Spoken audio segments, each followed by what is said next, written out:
Hi, welcome to today's Tip Tuesday. This week we're going to be doing a Q&A. And just to note, I'm going to be going back and answering some older questions that I've gotten that I haven't answered yet first. So if I don't get to your question, I'm sorry, but I will make sure to answer it in the future, okay? So one question that I got a while ago that I got a couple questions about actually for multiple ages is about nap consolidation. So we're going to talk about that first. And nap consolidation just means that your baby can complete a full sleep cycle and then start and go through another sleep cycle without waking up. A sleep cycle for your baby is probably going to be between 30 minutes and an hour, depending on the age of your baby. So when you get those cat naps or short naps, that usually stems from your baby just completing one sleep cycle and then waking up. This ability to link sleep cycles together is not necessarily one that babies are born with. And so it can honestly just take a little bit of time for them to learn this skill. And some babies honestly are just going to be natural cat nappers. That's just what they like.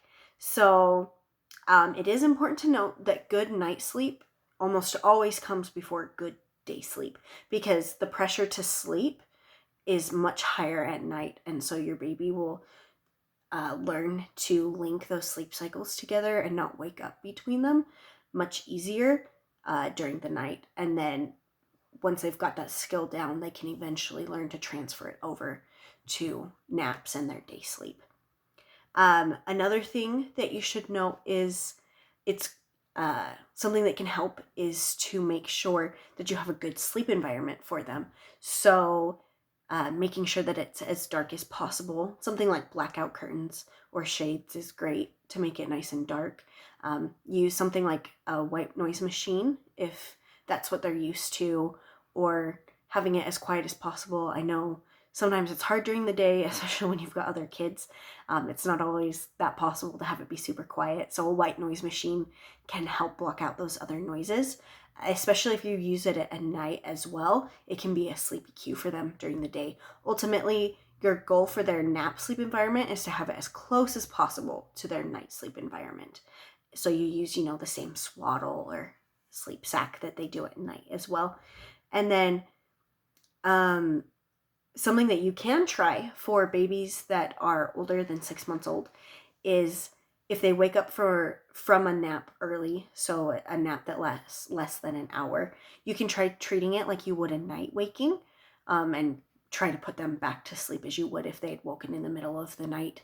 The thing is, though, if they resist this for up to 20 or 30 minutes, they're not going to go back down for their nap, and so you just have to let it be at that point. And then with babies that are less than 6 months old, you just kind of have to realize that they're just learning this ability. It's hard sometimes. Some babies will learn it really quick. They just naturally catch on. And honestly, it just doesn't come naturally to them. They just really have to work at it. And a lot of those babies will, as they get older, they will learn this ability. A lot of times it's just something that comes with time and growth. So if they're really young and struggling with naps, I would say just try and focus on your night sleep first. And then hopefully the naps will come after that. Now, for a baby that's older than 6 months old and consistently takes short naps, what you want to do is look at their overall sleep. So are they getting good sleep at night? Are they, when they wake up in the morning, they seem well rested?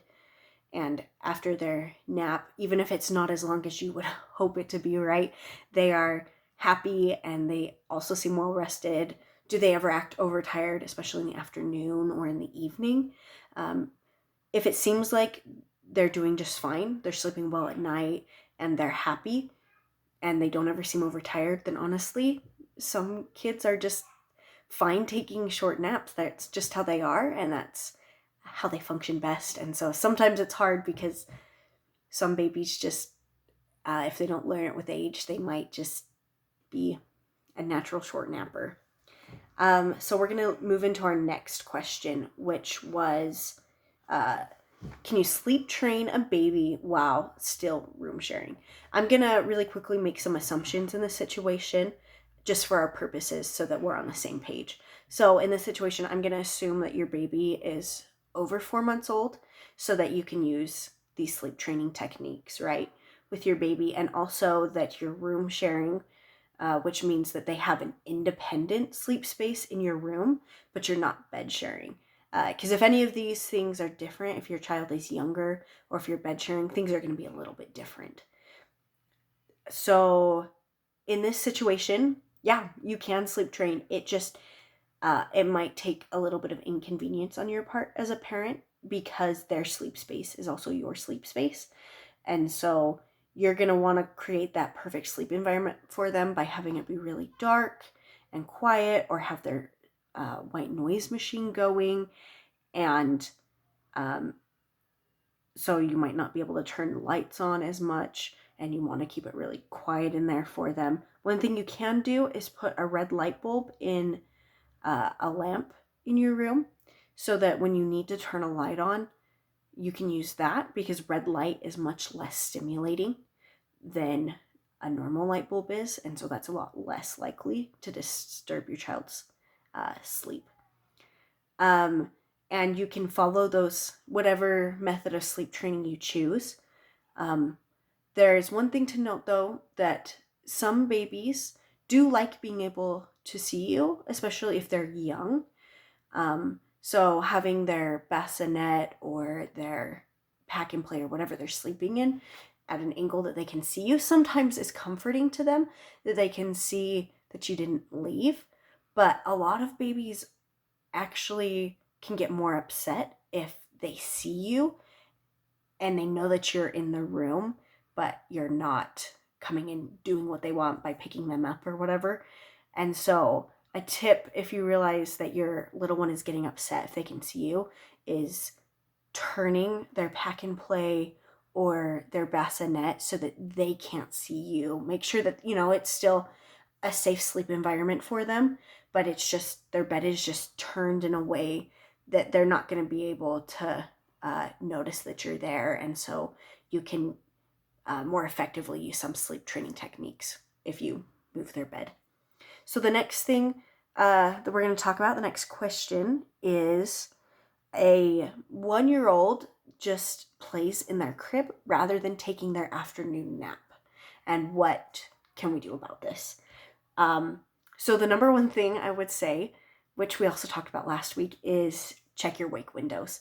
So at this point, at 1 year of age, babies are often doing that transition between 2 naps to 1 nap.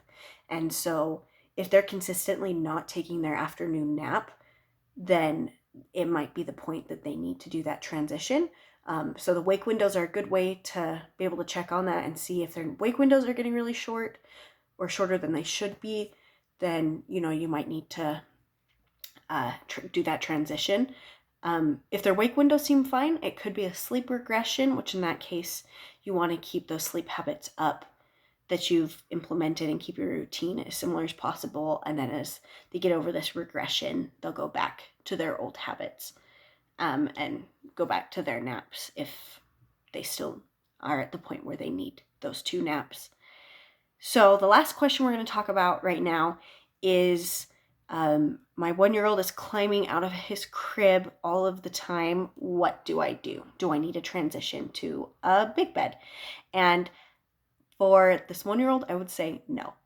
We do not want to transition out of a crib until your child is old enough to understand and have the self-control to follow when you say you need to stay here.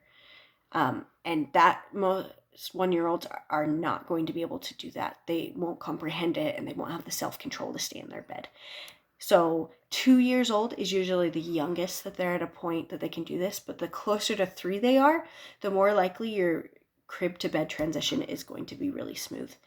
So what you can do in this situation is flip their crib around. A lot of times cribs are taller in the back than in the front. and so that will make it harder for them to get out.